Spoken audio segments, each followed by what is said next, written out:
How to use the parking assist feature on your GM vehicle. So obviously the first thing you guys want to do is find a perpendicular or parallel parking spot that is a reasonable size for the vehicle. So we're going to aim for this parking spot over here by this GMC Terrain. It is a perpendicular spot on the left hand side of the vehicle. So you're going to begin by pushing the parking mode selection button here on the center console.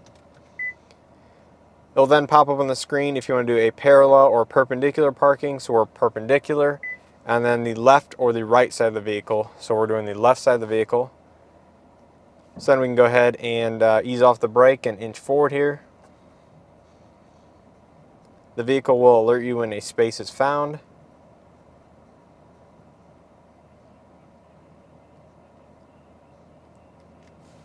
Which it didn't even work that time.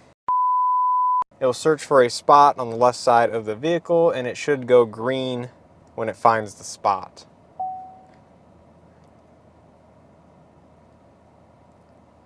It will tell you to stop, put the vehicle in reverse. Then you just follow the arrow and instructions on the screen while modulating the brake and the throttle.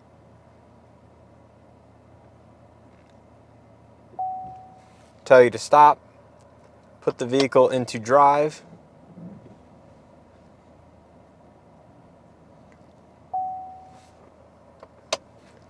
We are back into reverse.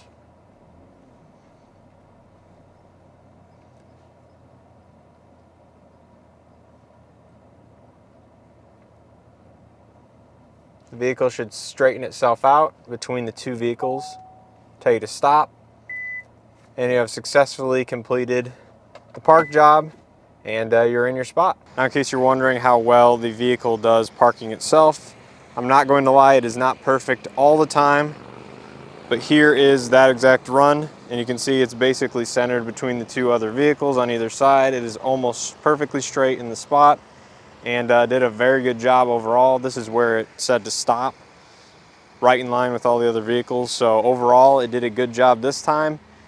But not every time is perfect, and it will error out. So you just need to be careful with this feature to use it as an assistance rather than rely on being perfect every time. Now, the system can also be used for parallel parking on a street or against a curb between two vehicles, for example. There's no parking like that in this lot, so I cannot demonstrate it for you guys, but it is available to be used with this system. So hopefully you guys enjoyed this video and found it helpful. Again, I would not rely on this system to be 100% perfect. There was several instances shooting this video where I had to correct the car or take over control because it was going to run into the car next to me, or wanted to put it in a spot that really wasn't quite big enough. Again, don't rely on the system to be 100%. Always watch your surroundings, be careful. If you need to, just override the system by taking control and moving the steering wheel. It will cancel itself out, and you can take corrective action there. So if you found this video helpful or just enjoyed watching, please hit that like button. If you have any questions, comments, or video suggestions, leave those all in the comment section below. I read every single one of them. If you guys are new to the channel, please consider subscribing and checking out some of the other content that is currently available. And with all that being said, we'll see you guys in the next one.